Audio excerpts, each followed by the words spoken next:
Craftsman Days are here at Lowe's with big savings on the tools you need. Save $100 on the Craftsman V20 6-tool power tool combo kit, now at $199. No matter what the project is, Craftsman's high-quality, high-performance products empower you to build on. Stop by your nearest Lowe's store and check out the full line of Craftsman tools today. Valid through 6/18 while supplies last. Selection varies by location. This is VSiN PrimeTime. Live from the Circus Sportsbook in downtown Las Vegas on VSiN, the sports betting network. We are 1 hour away from Game 2 of the Eastern Conference Finals, Pacers and Knicks. And Will Hill joins me tonight on Primetime for the next 4 hours. Will Hill, are you jacked up for this part 2 tonight, the sequel, which I don't think there's any chance it could be as good as Game 1, but still it's a game we got to be hyped up for tonight. Yeah, Matt, very excited. I can't imagine what could possibly happen that would outdo Game 1, but if we get 70%, 60% of what we got in Game 1 in terms of the excitement, the unpredictability, we're in for a hell of a game. I think we're in for a hell of a series. I'm sure we'll get into it here. I do think the Knicks bounce back and figure out a way to even the series. I hope they figure out a way to even the series because I have over 5.5 games. I've got Knicks in 7, as do you. So this is a big one. Can't be down 2-0 going on the road to Indy. That's not going to be a good scenario for the Knicks. So I feel good about the Knicks winning the game. We'll see how it plays out, but should be a lot of fun, a lot of baseball going on. So should be an exciting 4 hours here. Yeah, we got a lot to talk about tonight and a great guest list. Chuck Esposito of the Red Rock Sportsbook is going to join us right before tip. Pacers Knicks. Hour number 2 is going to be Aaron Moore. We're going to talk college baseball. Believe it or not, college baseball drawing a lot of action right now and over the next few weeks, next month. That's going to be a hot sport. And Chris Jimenez on baseball in the final hour tonight. We're going to talk a lot of New York. This could be a New York-themed show tonight because the Yankees are on the road against the worst team in baseball. The Mets are hosting the Dodgers, and Will Hill and I have a bet tonight that links the Knicks and the Yankees. So we'll talk about that in a couple minutes, but right now let's get to our top game tonight. The lights are on and the stakes are high. It's the primetime game of the night. It is the primetime game tonight. It's pretty obvious. Pacers Knicks Game 2. And Will, JVT was on the show with us last night. Jonathan Von Tobel said he has a hard time with this adjustment here from 4.5 up to 6. Knicks -6 tonight. And what's different? The only thing that's different is that the Knicks dropped Game 1. And they're a little bit more desperate, much more desperate, let's say, tonight to even this series. You made a comment last night that jumped out to a friend of ours who was watching the show. He said, Will Hill said something very astute. He said, we would be bragging about how great the Knicks looked if they played 46 minutes instead of 48 in Game 1. So how do you look at this game differently with the Knicks choking that Game 1 to the Pacers 138-135 in overtime? Yeah, I mean, I think JVT makes a good point. It's just hard with these teams as equal as they are, as equal as we think they are, to put up a 6. 6 seems like a lot. 6 seems like you're really being taxed for the desperation. There's some home court in there, obviously, too, but a lot of this is the situation, the desperation. And it's dangerous because you could flip it and say the situation is going to work against them because they could be flat. They could be deflated, heartbroken after that Game 1 loss. But they looked good for most of the game. They did a good job on the offensive glass. Didn't look like Indiana had a good answer for Towns or for Brunson. So it wasn't all bad for the Knicks. I don't think you're going to get 8 out of 9 from 3 from Neesmith or some of those ridiculous shots they hit at the end. So I do think the Knicks figure out a way to get this done. I mean, I don't love the idea of laying 6 here. The number matters, and there were even some 6.5s today. It just seems like it's too many points. But there's other ways to play it. First half, for first quarter, using it on a money line. Linking it with something in terms of a money line parlay. So I think the Knicks win, but not rushing to the window here to lay 6 with 2 pretty equal teams. Yeah, Pacers not a great defensive team, but I thought they did some things on defense that made things a little bit tougher on the Knicks in Game 1. And Jalen Brunson was forced into 7 turnovers in Game 1. But the Pacers offensively, when they're on, they can beat any team in the NBA. They could strike fear into the OKC Thunder when they're operating efficiently on the offensive end.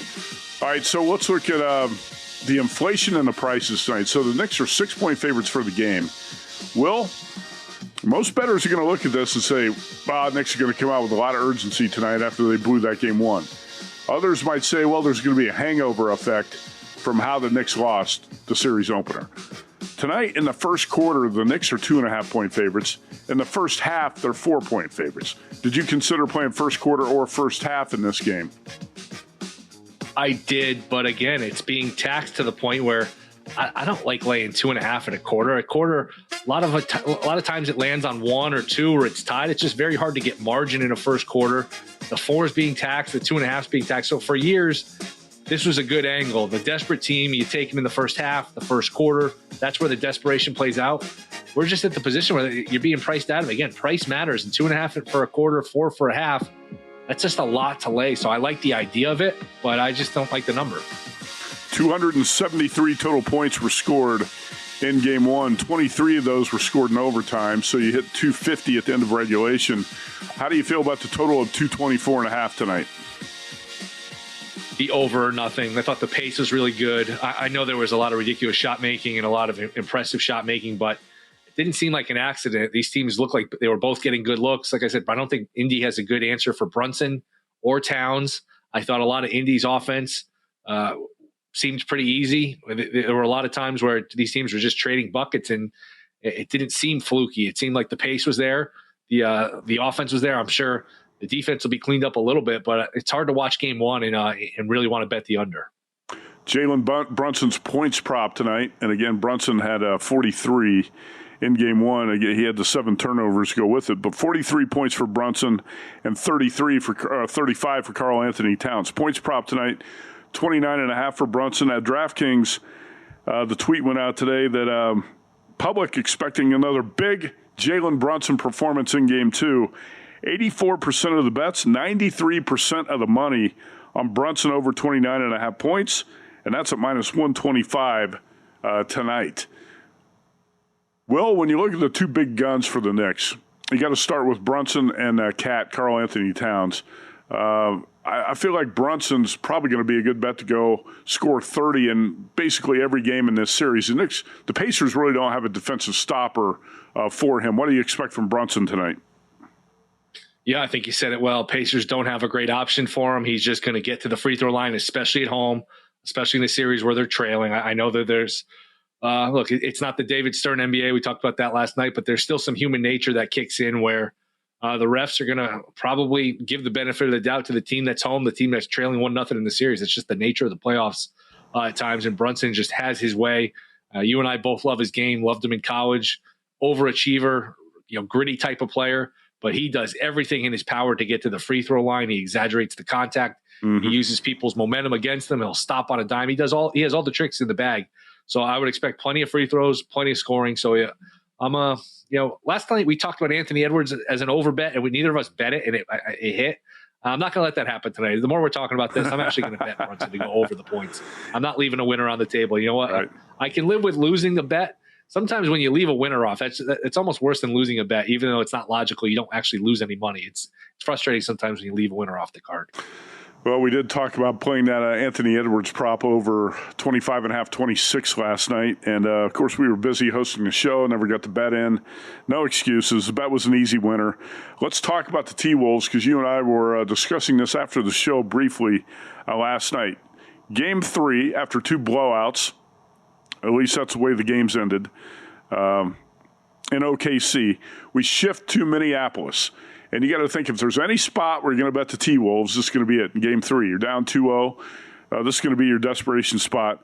Will, you were really surprised last night when 4s popped up on the opener, and that's OKC -4 at Minnesota in Game 3. We were talking about this last night, and I said I could see OKC -1, pick 'em, Minnesota -1. You kind of talked us into Minnesota -2, and it opens OKC -4. And when you told me that, when I left the circuit, I said that 4 is not going to stay. That number is going to move. Well, it's down to 2.5 right now. I did take 3.5 last night with the T-Wolves. What's your take here on Game 3 in the Western Conference Finals? I took the 4 just because I thought it would move, but I like OKC on the money line. I think more than I like the +4, and that's not a bad middle. If you're taking 4 and taking OKC on a money line, that's not a bad way to do it. I think OKC wins the game. I get that this is the spot for Minnesota. I just don't know what they have in terms of answers other than they're home. They'll shoot better. The role players will shoot better. They're very turnover prone. OKC lives off the turnovers. They turn defense into offense. And if you look at the offensive rating for OKC, 123 for the game and 105 in terms of a half-court offensive rating. They shot 9 of 33 from 3, so they can shoot the 3 much better, and they still won these 2 games very comfortably. I just think this is a bad matchup for Minnesota. I think we're seeing now that Denver was really, really good. Jokic is the best player in the world, and I think that series put some hair on the chest of OKC and woke them up, and I think that will be their final test. I don't want to completely dismiss whoever comes out of the East, but I think OKC is going to roll to a championship, so at the current number, I like OKC more than Minnesota. I was shocked that the opener was 4. That's the only reason I took it. But I'm going to look to set up a middle here. I'll play OKC on the money line. Yeah, I took 3.5 with the T-Wolves. I think this is one spot you can bet them. And hey, look, I'm gonna tell you what the Thunder have done. If you want to look at offensive rating and things like that, look at the Thunder at home compared to the Thunder on the road. Yeah. The Thunder is road favorites in the NBA playoffs this season. 0-5 against the spread. And it's a different team away from home, and I think the T-Wolves are going to look like a different team on Saturday night. Guys like Naz Reid, Dante DiVincenzo, who have basically been no-shows in this series. How about Julius Randle in Game 2? You talk about somebody who's going to be motivated to come back in Game 3. It's going to be Randle after his poor performance last night. So anyway, plenty of time tonight to break down the NBA playoffs. Will Hill and I have a bet, a New York parlay tonight. Going to tell you about that after the break. It does involve the Knicks tonight, and it involves one of the baseball teams that are going to be in action. Yankees are on the road in Colorado. Mets are at home against the Dodgers. Big night in baseball. Stay tuned. We're going to break it all down for you here on VSiN Primetime. We got 4 hours to go. VSiN, the Sports Betting Network.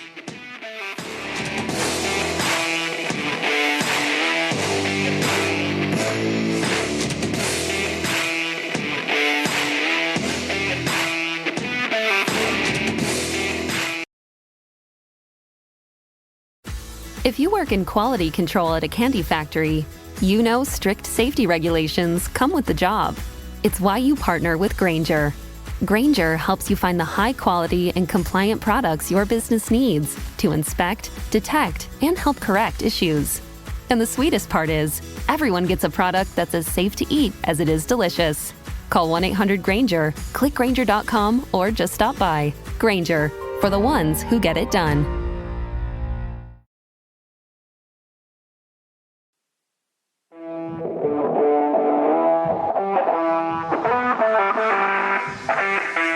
This is VSiN Primetime on VSiN, the Sports Betting Network. All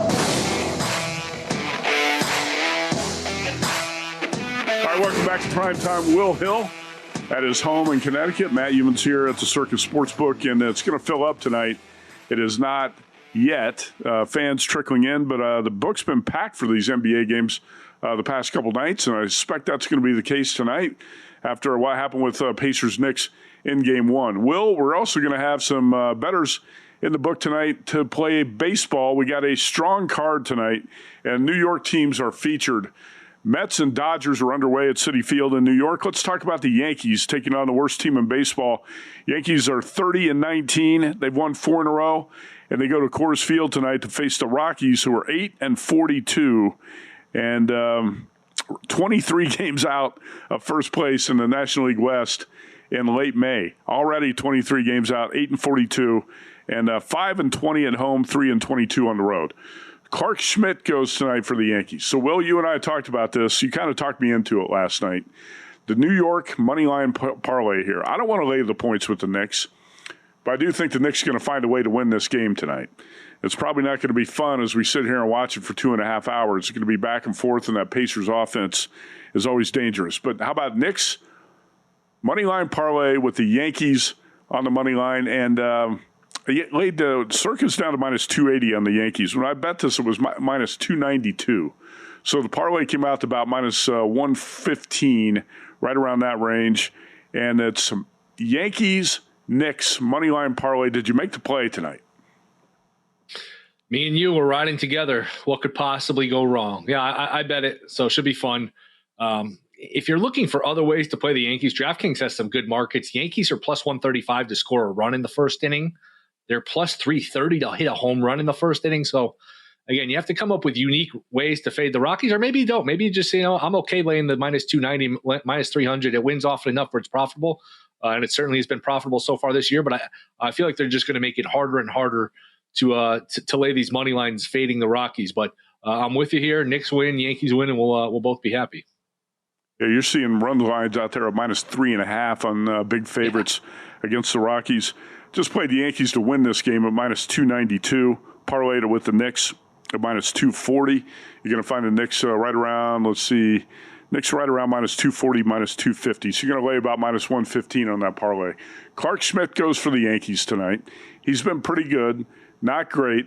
If one team blows up this parlay, which is it going to be, and what do you expect from Clark Schmidt against the Rockies?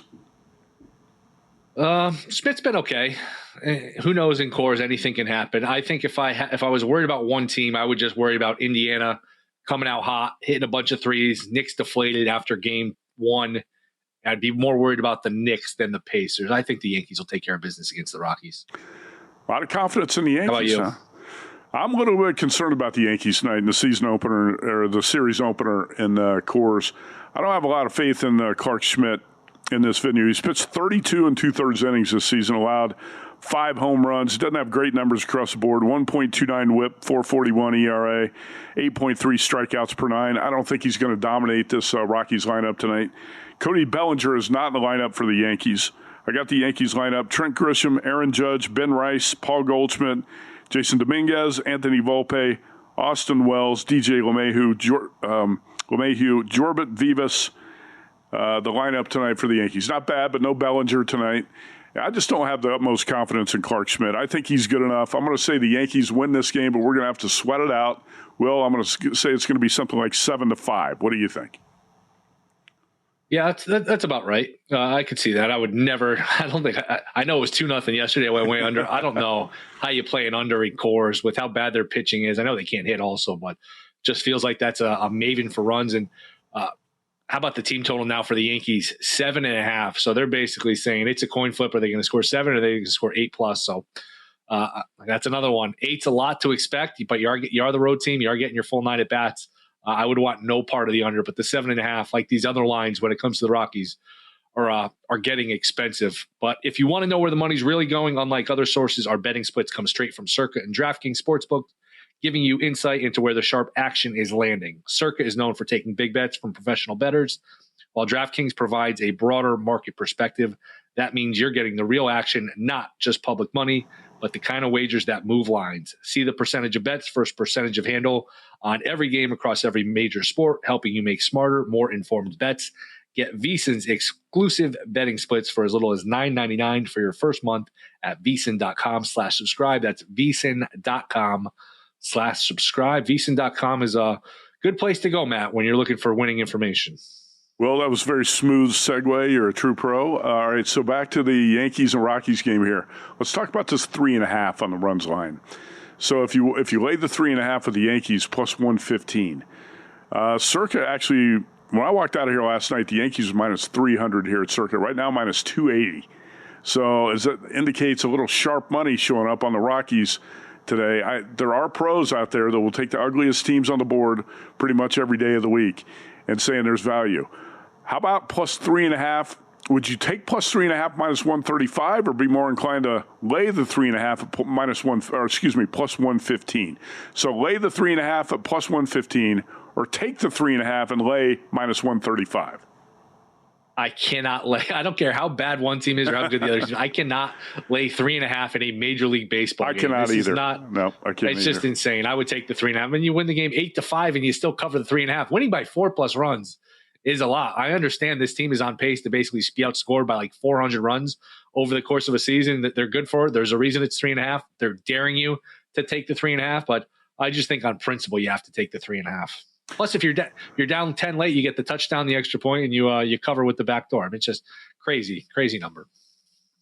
Yeah, I'm with you there. I don't even like to lay a 1.5 in games. The runs line bet a 1.5 Makes me sweat more often than not. I don't like to do it. I think I've done it 2 or 3 times this season with the Dodgers, and it's not easy. Not easy to get there. He's talking about laying 3.5. I'm not going to do that, and it'll be interesting to see how this plays out tonight. I told you I think we're going to have to sweat this out with the Yankees. I said 7-5, so we'll see how it plays out. Always fascinating to follow things like this when you have a runs line of plus 3.5 on an ugly home underdog like the Rockies tonight. But the Yankees do not have Cy Young on the mound. They have Clark Schmidt going tonight. So the Rockies have a shot at Coors Field. That game starts at 8:40 p.m. Eastern, 5:40 Pacific. So we're talking about an hour and 20 minutes from now when the Yankees and Rockies get going. How about the Dodgers and the Mets? Let's keep it in New York. Clayton Kershaw had a rough first outing back. 4 innings, 5 earned runs. He really struggled through those 4 innings. He gets going tonight against Griffin Canning for the Mets. Here at Circa, Mets went off minus 120, total of 8.5. What was your handicap of this Dodgers-Mets matchup? Talked about the over 8.5 last night. There were some 9s out there. I like the over 8.5. I think the Mets will get going on offense. They have not hit well. And part of it, they're playing in Fenway this week, colder weather. Soto hasn't gotten going. It's become a little strange with him not swinging, taking a lot of pitches, not hustling out of the box. Something to keep an eye on. But that's a really good, really deep lineup for the Mets. We know how good the Dodgers are. Kershaw, not in his best form. Can't pitch any worse than he did Saturday night in his season debut. And look, Griffin Canning, really good numbers, good story. We'll see here as he steps up in competition, has to take on this Dodger lineup. I think the Dodgers probably get to him for a few runs. And then, 4-4 wins it for you. So all you have to do is get to 4 on each side. So that 8.5 is a key number in baseball. So it'd be over. I do like the over here more than I like either the side or anything else. Paul Skeens also pitching tonight, starting for the Pirates, and he went off as a favorite, minus 120, total of 7. Brewers, Pirates in Pittsburgh also underway right now. Cincinnati Reds have jumped on top of the Cubs 3-0 early. Underway in games, Giants, Nationals in D.C., Padres, Braves in Atlanta. How about this Padres team is really skidding, Will? I know they were one of the surprise stories early in the season. Padres are 27-15, now 27-21. They've dropped 6 in a row. Rough road trip, got beat up in Toronto. Now trying to beat Chris Sale tonight in Atlanta. Yeah, and Pivetta has been really good, but he hasn't been as good on the road. 1-something ERA at home, 5-something ERA on the road. Acuna is back for the Braves. I thought about betting Atlanta, but Atlanta was way too big of a price in that minus $1.75 range. I just thought that was too much. Paying a premium here, paying a tax for the fact that I think Acuna is back and the Padres have been bad. Under 4.5 juiced in the first 5 could be a way to go with Atlanta not really hitting great. The Padres, you mentioned their offense really scuffling. Padres bullpen, which is thought to be a strength, hasn't been great. So you stay away from the bullpens. And we're through the top of the first now. So probably going to be adjusted to 3.5 or 4, but I'd only look towards a first 5 under. Want to back both pitchers, want to stay away from those offenses. Going into tonight, you know which teams, there are 2 teams in Major League Baseball that share the longest winning streak. You know who those are? Current winning streak. I don't. How about the Angels? That's 7 in a row. And the Phillies. That's right. That's 7 in a row. Angels and Phillies. Yeah. I should have known the Phillies. The Angels was the curveball. That's a good one. Angels going later tonight. We'll talk about that matchup. And also the Phillies on the West Coast to face the Las Vegas A's and Sacramento. All right, quick break here on Prime Time.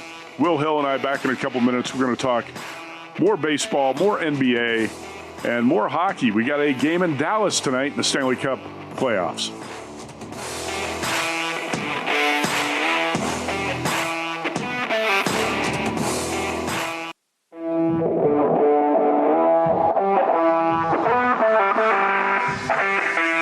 This is VSiN PrimeTime on VSiN, the sports betting network. All right, Will Hill, Matt Youmans here on Primetime talking baseball. We've got games underway in MLB, and we've got something to talk about in Atlanta. It's been a long time, Will, since we've seen Ronald Acuna, and he's back with a bang. Home run. That's a pretty good way leading off in his patented leadoff spot. And we were just looking when he got hurt, trying to remember. And I remember it was Memorial Day weekend last year. I think it was the Sunday of Memorial Day. So just about 365 days, just about the full year. I think it's 362 or 363 days. Someone was just saying during the break. So he is back. Obviously a big presence. If he can return with his speed and his power, that is one guy that matters to the line, that matters to the landscape here. Phillies played well. Mets have cooled off. Braves not dead after a bad start in the National League East. So Acuna back, Strider back. We'll see if the Braves can make this a 3-team race in the NL East. Braves are 24-25, 7.5 games back. But, Will, they got to feel pretty good about where they are now, considering the Braves started the season 2-9. And, really dug themselves a big hole early, but they're basically out of that hole now and back in the race. And obviously with Acuna coming back and the Braves in general getting healthier with Spencer Strider and everything that's going on. How do you think that race is going to develop in the National League East? It's a great question. I think it's Mets and Phillies down to the wire, and I think the Braves nudge their way in within shouting distance, but ultimately finish probably 3 or 4 back of the other teams. I think 7.5 is still a lot of games to make up. I agree with what you said, where they dug themselves out of the hole. But that's the thing about starting 2-9. You got to play really well just to get to 500, and it almost just wipes out a month or two of the season. So I think ultimately, it's a coin toss between Mets and Phillies. I'd probably go Mets, but I think the winner of that division, barring injuries, trades, things like that, we'll see. These teams will look different by the end of the year. Whoever wins it probably only wins it by a game, 2 games, 3 games at the most. I think that's a very evenly matched race. I think the Mets and Phillies are both equal, both really good. Come down to who makes a move at the deadline. I'm sure both will. I don't love Philly's bullpen. Mets rotation is pitched well, but do you trust those guys? Ultimately, I think I'd pick the Mets, but again, by like a game or 2. What if I made you pick right now, NL East winner, who would you pick?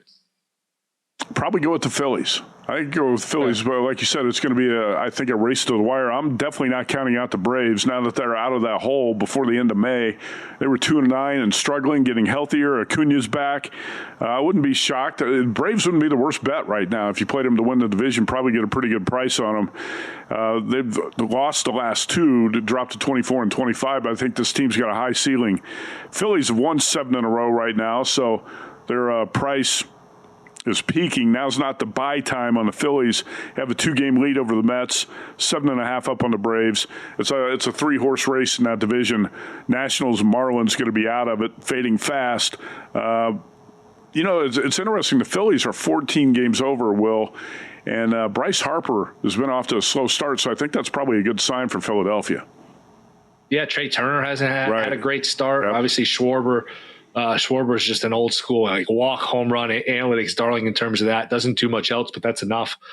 He's a tremendous player. I always wanted the Yankees to get him. I remember when the Yankees were shopping Aroldis Chapman to the Cubs, and he helped them win a World Series, and they were talking about what player could they get back. They ended up getting Gleyber Torres, who was a highly sought prospect. I thought Schwarber in Yankee Stadium would have been a great fit. But as I look at these odds now, Braves are plus 550 to win the NL East here at DraftKings. Not the worst bet. I think plus 550 is a pretty good number. Well, you and I have done a lot of shows together over the last few years, last 5 years even, and that I lobbied hard for the Yankees to sign Bryce Harper and Kyle Schwarber. I thought that left-handed power perfect for Yankee Stadium, right? Yeah, if the guy who is no longer with us was running the team, George Steinbrenner, Schwarber, Seager, Harper, these big names, these left-handed presence, that they would not be outbid for these guys. Even guys like Ohtani and people, he doesn't want to come to the Yankees. When George Steinbrenner was running the team, everybody wanted to come to the Yankees. He would outbid everyone. They were the team, and now it's excuses. Well, Ohtani doesn't want to come to the East Coast, or they don't need Harper. They don't need this guy. The prospects are coming. It's just it's always excuses instead of just acquiring the best talent like they used to. And look, they're a franchise worth almost $8 billion. It's a sport with no salary cap. They charge an arm and a leg to park, to get a beer, anything at that stadium. They should get the best players. So it's really disappointing the way they've pivoted and run this franchise. It's not like it used to be. All right, let's talk about the White Sox. 15-35 a year ago, they were the butt of all the jokes that the Rockies are taking right now. White Sox 20 games under. That's an improvement over where they were a year ago. 10-14 at home, and that's where the White Sox are tonight. South side of Chicago with Burke starting. They are home dogs. Rangers minus 180. This game's going to start within about 5 minutes in Chicago. Will, any thoughts on this game or anything yet to go in baseball tonight that you bet or thought about betting tonight? Molly should pitch pretty well. It's Molly going for Texas, right? He should pitch pretty well against the White Sox. White Sox can't hit. Texas can't hit enough for me to justify laying $1.85, though. We saw him play the Yankees this week. That lineup is really struggling. You think of Texas, you think of offense. You think of a team that won the World Series 2 years ago with sluggers and power and good bats up and down the lineup. That's just not their MO right now. They're really struggling. So maybe a first 5 under. If you can get the 4.5, I think it's mostly 4. The 4.5s are juiced. I can't lay the 185. I don't really want to lay a half a run in the first 5. I don't want any part of the White Sox. So not a game I'm betting. I think I'm passing. All right, we'll talk later about the Red Hot Angels on a 7-game win streak and at home tonight against the Marlins. We got some games later tonight on the baseball board. If you're ready to get in on the action, First Bet has you covered. Sign up now to access exclusive promotions and bet on hundreds of thrilling horse races every day, right from your phone or computer. Visit firstbet.com. That's the number 1, stbet.com, and use promo code VSiN200 to score a 20% rebate on all your wagers for the first 60 days, up to $200. Don't miss out. Start betting today at firstbet.com, 1stbet.com. All right, Will Hill, let's talk a little bit more about the Stanley Cup playoffs because we haven't hit on this yet. We got 2 big games tonight, and one I was on the ice, and this is going to start at 5:10 p.m. Pacific, so we're about 30 minutes away from the puck dropping in Dallas. At Circa here, Stars minus 112, total is 6.5. Edmonton Oilers have the 2, I think, most feared offensive players left in the Stanley Cup playoffs, and Connor McDavid and Leon Draisaitl. But it was the Dallas Stars offense that erupted in the third period of Game 1 and put the Dallas Stars up 1-0 in this series. If you want the puck line on the Oilers plus 1.5, you got to lay a big price at minus 240. Like I said, the money line on the Stars minus 112, total is 6.5. Will, I know you're not a serious hockey handicapper, and I don't claim to be one either, but the team down 1-0 in this series is the Oilers. Will they bounce back tonight? You got any thoughts on this? Yeah, if you're looking to play the more desperate team, the more desperate angle, you would go with Edmonton, but you would have gone with Carolina in Game 2 against Florida. Right. I think Florida is still scoring out there on the ice. So no play for me, no real thoughts. The 6.5 does look high for a playoff game, but as everyone was watching the great comeback by the Pacers, the Dallas, I had both TVs on. I was someplace where I had the 2 TVs going. It was just, I thought it was a replay. Every time I look up, it was another goal by Dallas. I thought they were showing the previous one, but it was another one and another one and another one. And it just kept going. So if I had to play it, if you made me play it, I'd probably just take the home team with Dallas. But nothing I'm going to bet. If I forced you to bet, if I gave you a free $100 bet, which way would you go, if anything? Free $100 bet? I'd probably take the underdog. Take the let's see. Right now, you can get plus 1. Looks like maybe plus 102 might be the best price out there you could get. Plus 105 possibly. I'd probably go with the Oilers down a game in the series. I thought I'll watch a little bit of it. I thought they looked pretty good through the first 2 periods. That game just blew up in the third. Maybe a little bit phony what the score looked like. What was the final, 6-3 in that game? The final score might have been a little bit phony.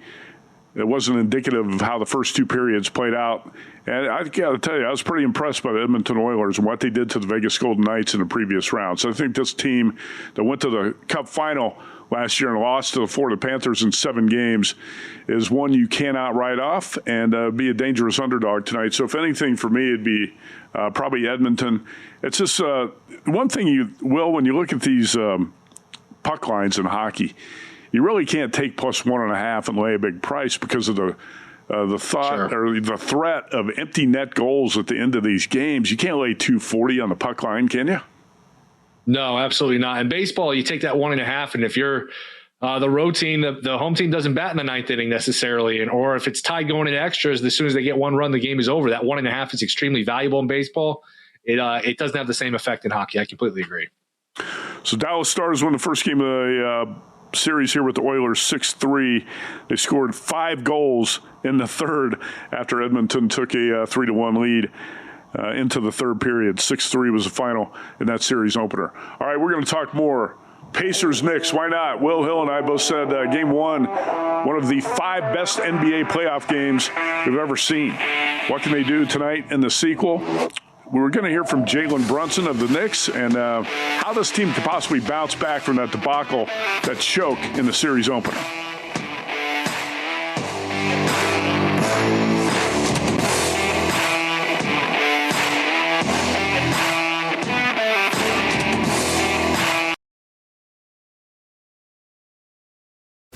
If you work in quality control at a candy factory, you know strict safety regulations come with the job.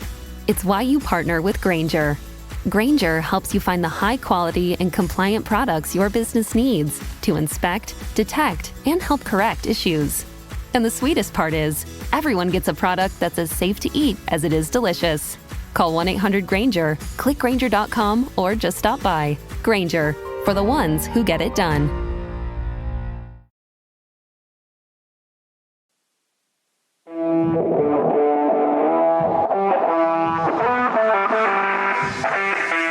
This is VSiN PrimeTime on VSiN, the sports betting network. All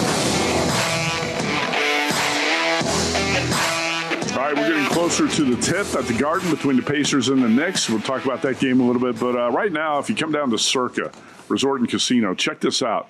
It's in the gift shop. It's the NFL schedule, color-coded for strategical purposes if you're going to play the Circa Survivor. And you can pick them up over at the Fuel gift shop or anywhere here at Circa. I think it's like $10. It's definitely worth having. I've already got it taped up on my office wall at home, Will Hill. I can tell you that a lot of players in Survivor are going to pass on the Cincinnati Bengals. Probably most will pass on the Bengals in week one this season after the carnage that happened early last year with the Bengals knocking out thousands of Survivor entries in the first 3 weeks. Bengals are on the road in Cleveland in week one. That's not going to be a popular Survivor play anyway. No matter how bad you think the Browns are going to be, you're not playing the Bengals in Survivor in a division game on the road. Will, have you had a chance to look at the schedule and predict what you think the most popular plays would be in week one in Survivor? I've looked at the schedule a lot. I haven't looked at it through the lens of Survivor, which is a whole different thing than handicapping or projecting wins. So I'll probably do that this weekend. Maybe I'll do it during a break. I did notice, just glancing through the spreads, because I'm a big teaser player, and it's dangerous teasing stuff in week one because we don't really know the teams. The power ratings aren't as strong.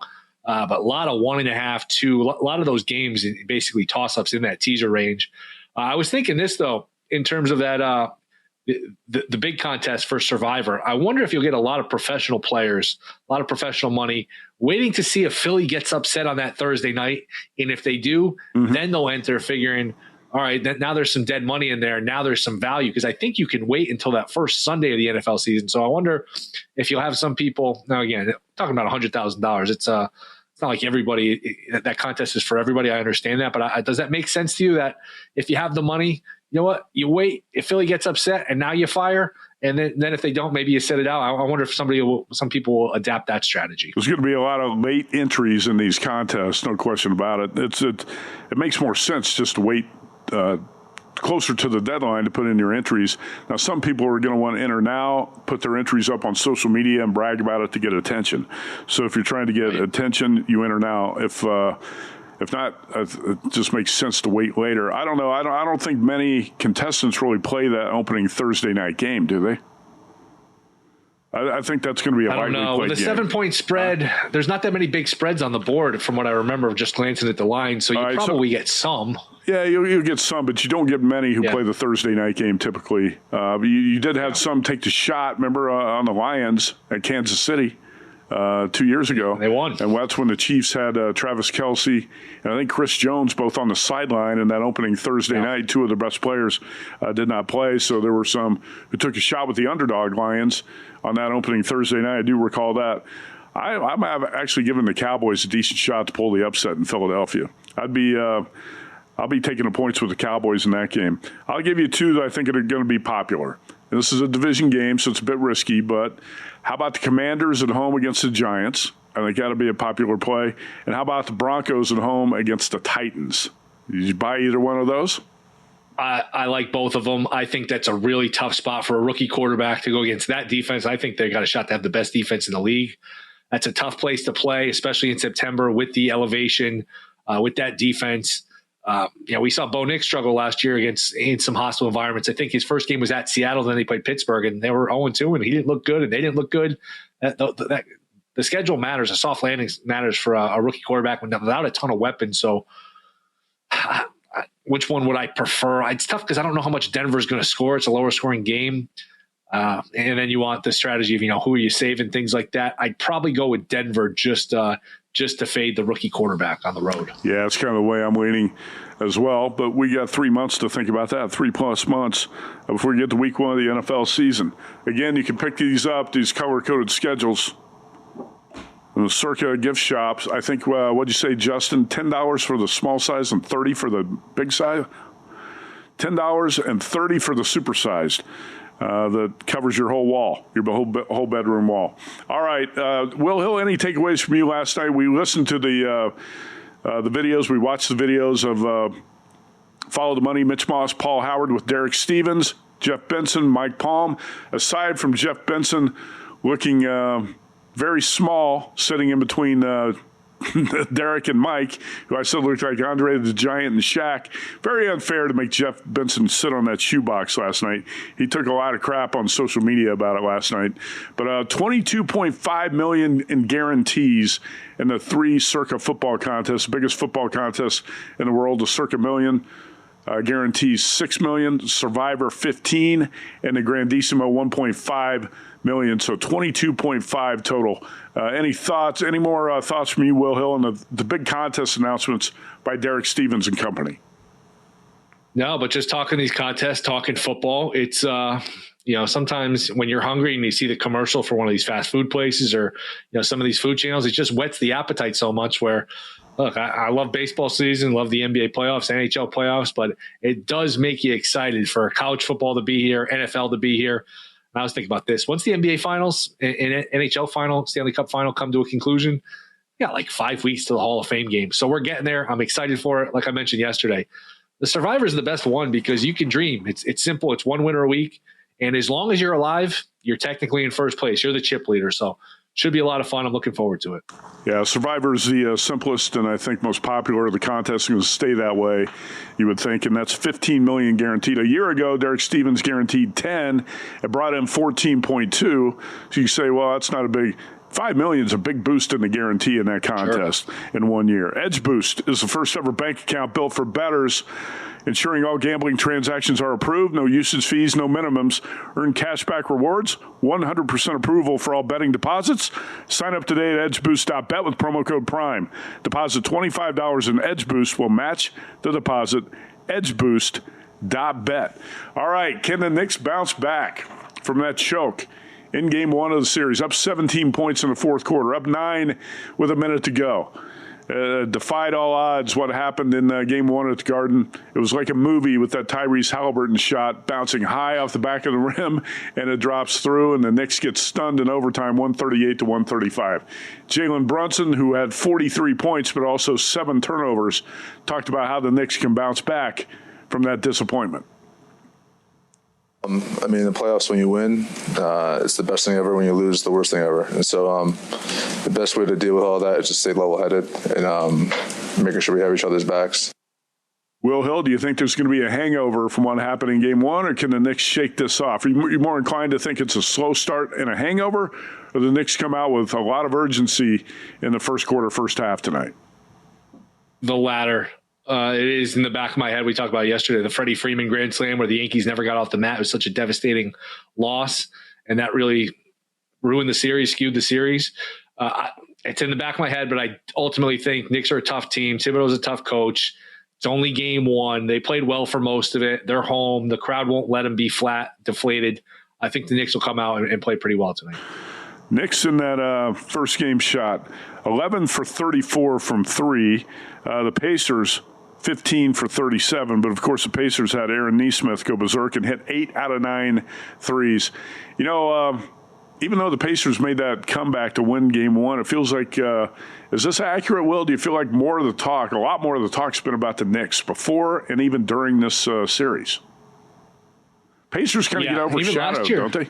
Yeah. Yeah, even last year in Game 7, it was all about the Knicks and Stephen A. Smith, your buddy, screaming A, coming in like he's one of the players and introducing. It's all Knicks, Knicks, Knicks. If you're watching this game, as a neutral observer, as a Pacer fan, a Wes Reynolds, what about my team? What about the other? There's 2 teams playing. This isn't the Knicks versus the Knicks. This isn't a solo act here. So I agree. It's very Knicks heavy, very Knicks skewed. I get it's the New York market, but it's way, way overdone. The Pacers are a great story. not just the fact, I mean, it's an incredible comeback. The fact that they've had 3 of these in a 7-game span. I don't remember a team ever having this string of unlikely comebacks in such a short period of time. We're both Yankee fans. We've seen the Patriot dynasty. Both those teams had great comebacks. This is a ridiculous stretch of comebacks. Down 3+ possessions under a minute. You don't win those games in the NBA, and they've won 3 of them here in a couple of weeks. It's remarkable. It's insane what the Pacers have done with the comebacks. You really haven't seen it in NBA history in one postseason where a team pulls off these type of improbable comebacks.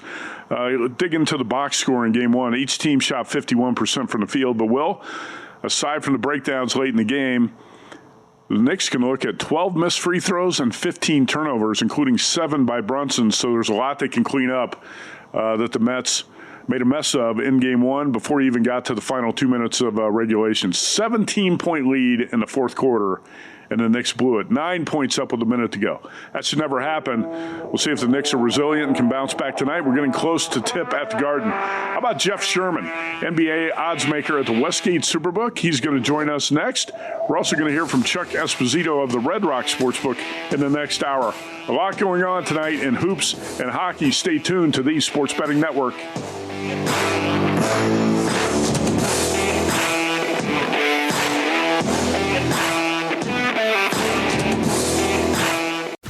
If you work in quality control at a candy factory, you know strict safety regulations come with the job.